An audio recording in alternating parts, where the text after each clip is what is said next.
yan mga kalangga, mapagpalang umaga sa lahat. Ang oras po ay alas 2 ng madaling araw. So andito po ako sa Baclaran mga kalangga.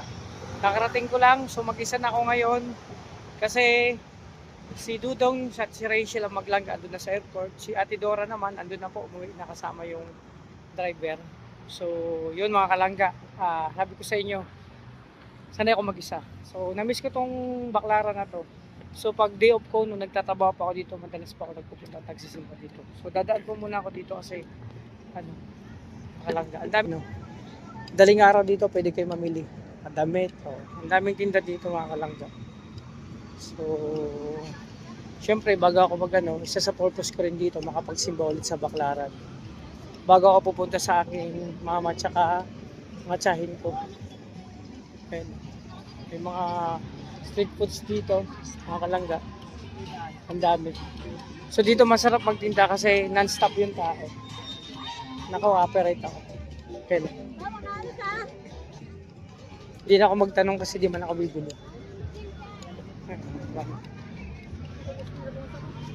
Okay, masarap na pusit daw. Iniihaw yan mga kalangga. Sarap yan. Mahilig ako niyan. So again, welcome. Andito na pa ako sa Baclaran Church, mga kalangga. So ito yung nakakamiss dito. Ayan. Diba, sa labas ang daming tinda. Hindi ka magugutom. So tara mga kalangga, samahan niyo po ako magsimba dito. Kahit mag-isa pa ako, pupunta po ako dito. Sa lugar na to. Mga kalangga. So i-pray natin mga kalangga na na successful, and syempre yung dalawang maglangga ay mag-enjoy po doon sa Singapore. So ako po ay susunod po doon. So naiwan muna ako kasi yung passport ko nagka-problema. No? Birth certificate muna kasi yung mga kalangga. Kasi nakalangga. Eto mga kalangga, kahit gantong oras at maraming tao, bukas ang simbahan. Isa to sa simbahan mga kalangga na 24 hours bukas. Anytime pwede ka pumunta dito magdasal. Kasi syempre pag nasanayan mo na magsimba, yun talaga mga kalangga.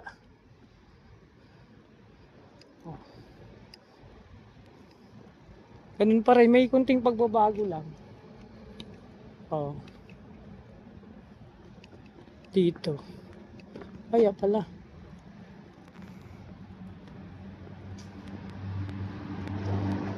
Di pala ako nakabili ng kandila sa labas. Pabalik na ako mga kalangga. So ito na ako mga kalangga. Siyempre. So ito dito magsisindi ng kandila. Diyan ka mag-ano. So finally nandito na ako mga kalangga. Sa loob.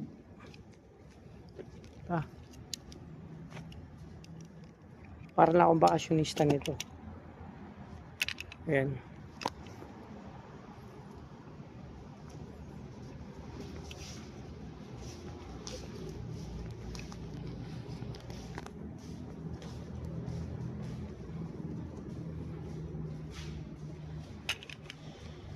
So yan mga kalangga.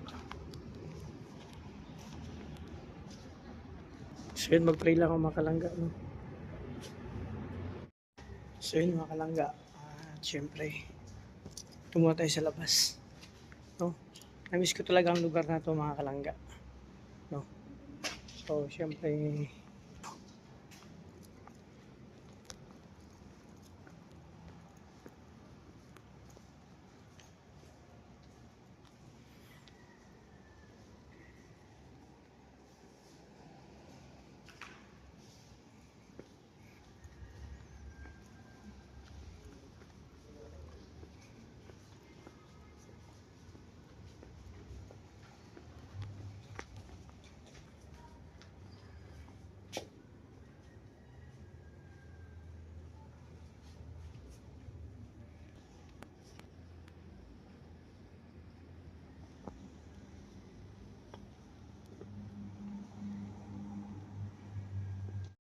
so yun mga kalangga, tapos na ako, mag-isang oras din ako tumambay dito sa Baclaran sa church.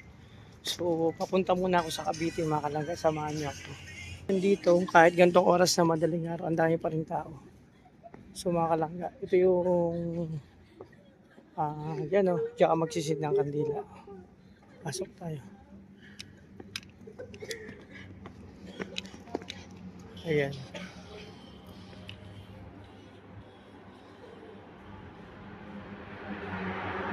So yun, di ba? Ito pala. Parang ganda yung parang kandila dito.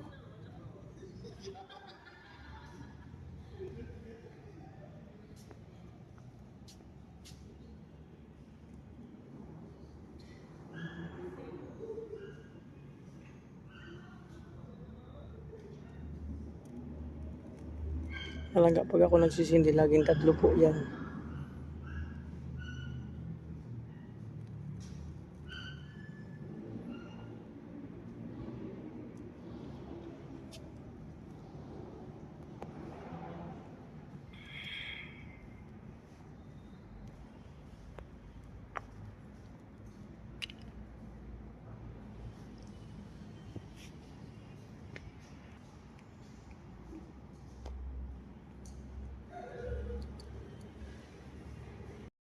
So ito na mga kalangga.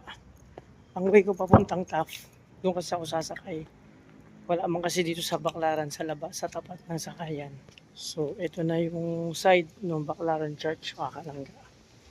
So ito muna ang vlog ko mga kalangga. So syempre dito ka magtatapon ng coins. Mag-wish kayo.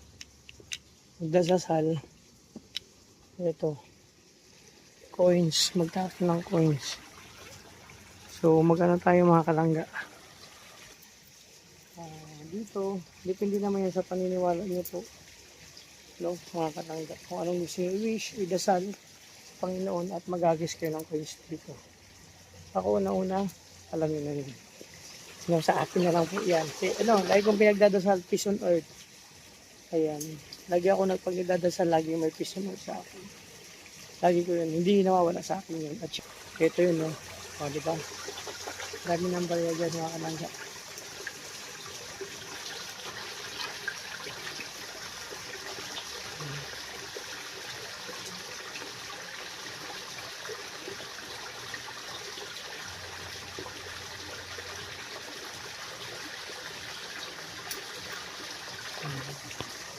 Yan mga kalangga, ganda no? Oh. Dito po yan sa Baclaran Church mga kalangga. So ito yung lakad ko, ito yung ano ko na mag-isa. And syempre makikita nyo dito isang imahe. Yan, Santa Teresita. So okay na mga kalangga. So samahan nyo ako mga kalangga sa akin dito, mag-isa ko dito sa sa ngayon. Ito na po mga kalangga.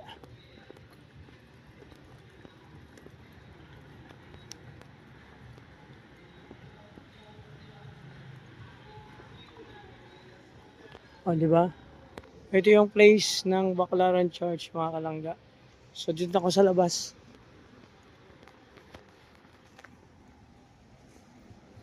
Lalakad pa ako ng mga ilang minuto papuntang Taft. Ay, teka lang. Lagi ako namimili ng rosary dito. Mga kalangga.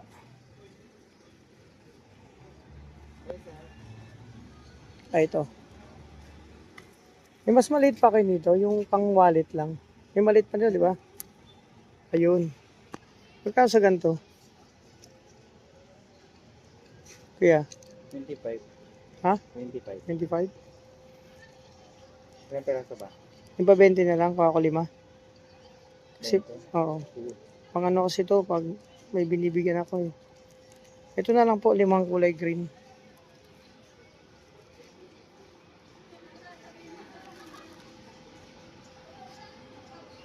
O, tapos, ito yung pambata nyo na size. O ito.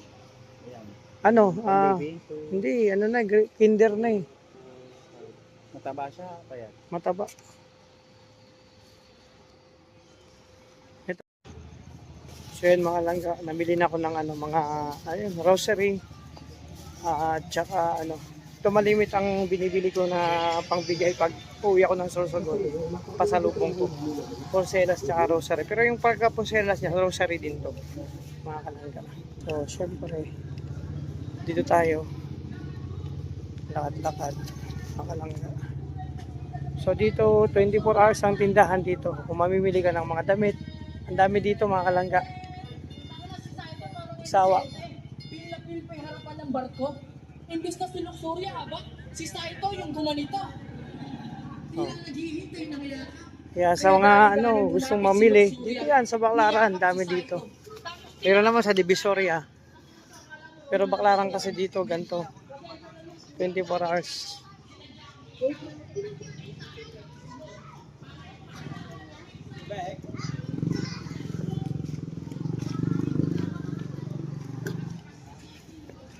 Oh, dito ako makita ng ano, ng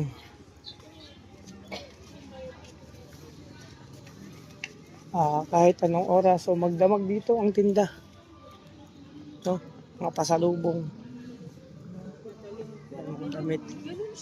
Pambata, pangmatanda. Oh, di ba? Oh.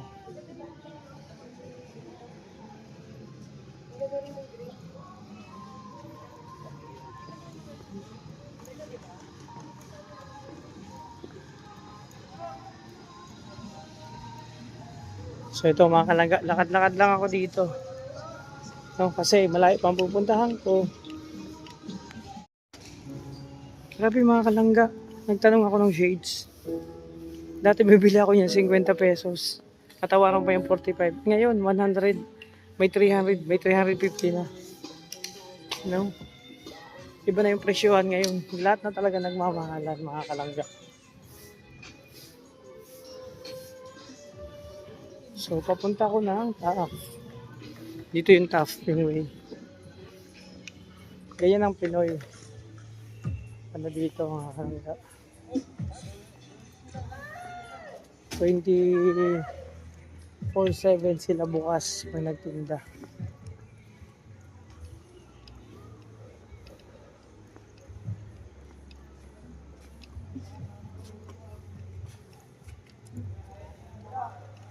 Hanggang umaga yan. Si Kuya, oh, tulog na dyan sa ano. So dito tayo kasi medyo maliwanag. O, di ba? Ayun, mga kalangga. Minsan naman dati nung sa Laguna ako, gabi namimili kami sa Binyan. Ang mga gulay, mura doon, bagsakan. Bibili ka ng mga gulay, ano pa ba, yung mga pangsahog-sahog, mura yun doon. Tumira din ako ng Laguna. So dito naman sa Maynila, lahat halos na anuhan ko na, halos na, hindi ko man natirahan, kumbaga naikot ko. O, Antipolo, tumira ako. Taguig, Caloocan, Quezon City, Sukat, Parañaque, Alabang, Muntinlupa. O. Dito lang sa top, hindi ako tumira, pero may mga kaibigan ako dito. Tapos, Sampa, Marilao, Bulacan, o, di ba? Dulo to dulo na yan. Ang Manila. Cavite, tumira din ako ng Cavite. Sa experience ko sa trabaho, mga kalangga. Ang ano ko lang dito, daming basuka. Ayun. Hindi maganda tingnan. Yun ang kulang sa ibang Pilipino. Disiplina sa sarili. Ayun, lalakad ka na yung basura.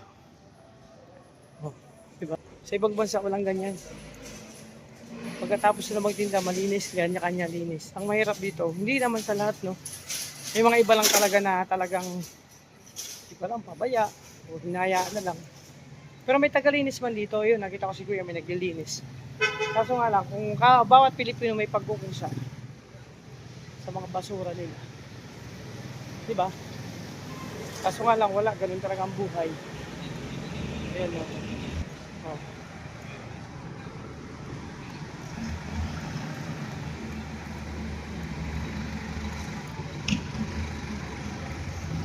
Ay, mga jeepney driver. Talagang ano yan, 24 hours. Ay, madilim na kakalangga dito. May mga nagurubing naman ng mga ano, mga ano. Tanod.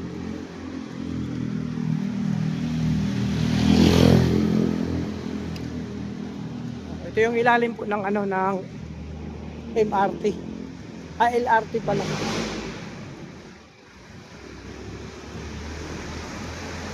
Baclaran Station. So tatawid pa ako ng ano. Sana hindi na nagbago yung terminal, yung sinasakyan ko papunta doon sa tita ko. SM Molino. May jeep doon kaya van. Sansakay lang pagdating sa lampas lang ng SM, bababa na ako. Pwede ko naman lakarin kaya tricycle mga kalangga. No. So pag ako uwi ng Sorsogon, halimbawa, dito ako mamimili. Tapos diretso na ako terminal. Isang sakay, isang ano na lang, isang asikasuhan. Pakabili ko ng mga pasalubong, uwi na ako, may sakayan naman dito. Ganun po mga kalangga.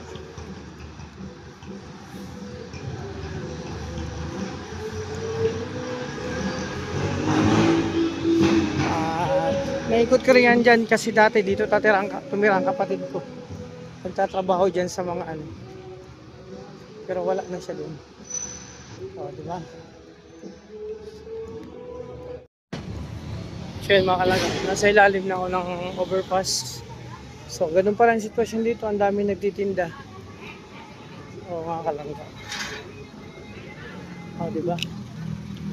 So ayan.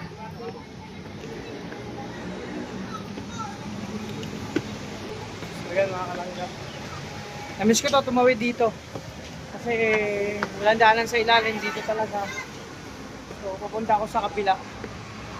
So halos dekada na, ilang taon na hindi ako nakarating dito mga kalangga. O diba? Kasi ako pag diop ko, gala ako, pupunta ako sa mga tropa, mga tiyahin. Malibig sa tiyahin ko ako pupunta mga kalangga. So, yan, papunta yan dun sa ano. Tawag yun, pabalik doon, pabalik ng Cubao yan, papunta doon. So ito naman, papunta yan dun sa, tawag dito, pupunta ka sa Mall of Asia, dyan, diretso yan. So di ba? Oh. Dati may terminal ng Cubao dyan, terminal pa Bicol, ewan ko lang ngayon kung meron pa, bus. So ito na mga kalangga, ang sitwasyon, nandito ako sa Metro Point. Oh. Diba? Dati si Kumari nag-ano diyan, nag-duty. Diyan sa Metro Point. So, sabi ko sa inyo mga kalangga, gala din ako dito sa Maynila. So, dito na ako.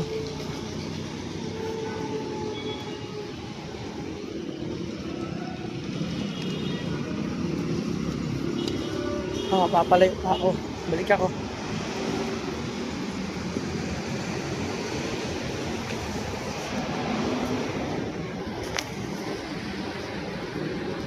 Ayan, babala, mag-ingat po tayo sa mga snatcher, mandurukot, hold-upper at budol-budol. Ayan, nakakalangga.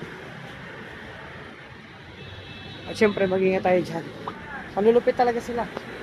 Sisiksikin ka nila, kukunin attention mo. Ito na.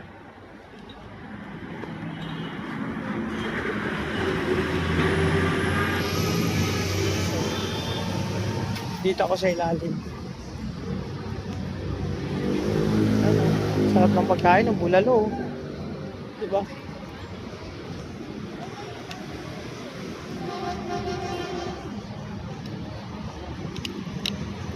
So dito tayo. Sana dito pa yung sakayan. Kasi ilang taon na ako kalangga, nakalipas. Yeah. Dito pa sakayan ng pupuntang SM Molino. Nandito pa yung mga jeep. Walang jeep dyan. Ano, van? Van. Pero SM Molino mayroon. Sige po. Kasi dito yung dati. Salamat po.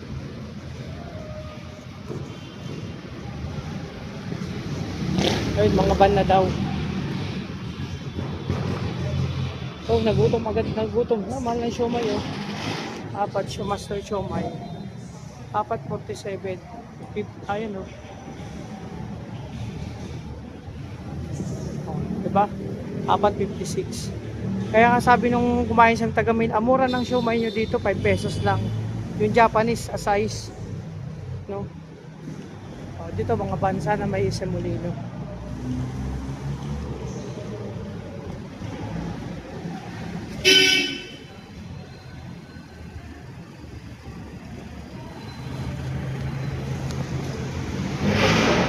Wala pang mga pasayero yata, mga kalangga. Tanong tayo sa loob. Mga van. So pila yan. So baka abutin ako ng umaga mga kalangga. Kung mahirap dito, wala kang service.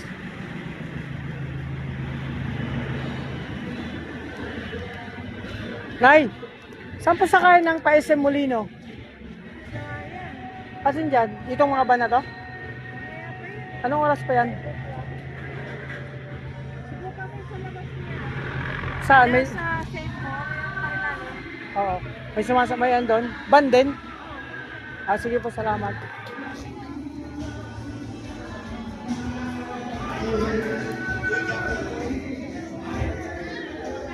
Grabe. Nagwawala na.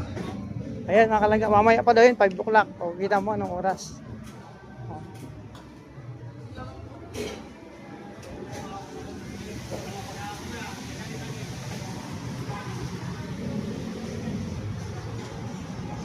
Puro pagkain dito. Sa baba daw ng Safe More. Ay, oo, alam ko yun. Nalala ko na. Meron dito. Mga mas, kumbaga maaga magbiyahe.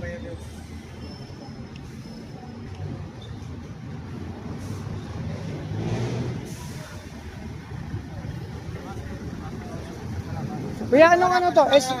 S. Molino? Dito yan? Ano dun sa unahan? Ay, sa unahan na lang kuya. Meron pa dun sa unahan? Dito pa dun? Available pa? Ito sir, meron mo dun dalawa yun. Okay. Palangga sa wakas. Finally. Nandito na. So, na-miss kong lugar na to. Magkano po?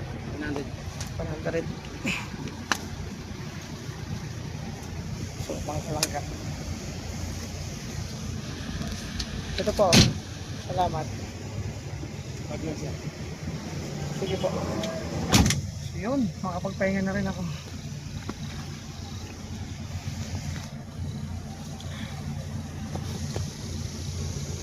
So, pagdating sa SM Molino, pupunta ko lang Elisa Homes Subdivision. So, mga an hour pa mga kalangga. So, ito muna yung update sa pagdating ko dito. So, sila Dudo andun na sa airport. So, enjoy sa kanila at salamat kay Tita Dory sa pagsundo. So, abangan nyo mga kalangga yung kabuhan pagdating ko dun sa sa SM Molino, Cavite, kila Tita Lola. So, yan muna ang update. God bless po sa atin.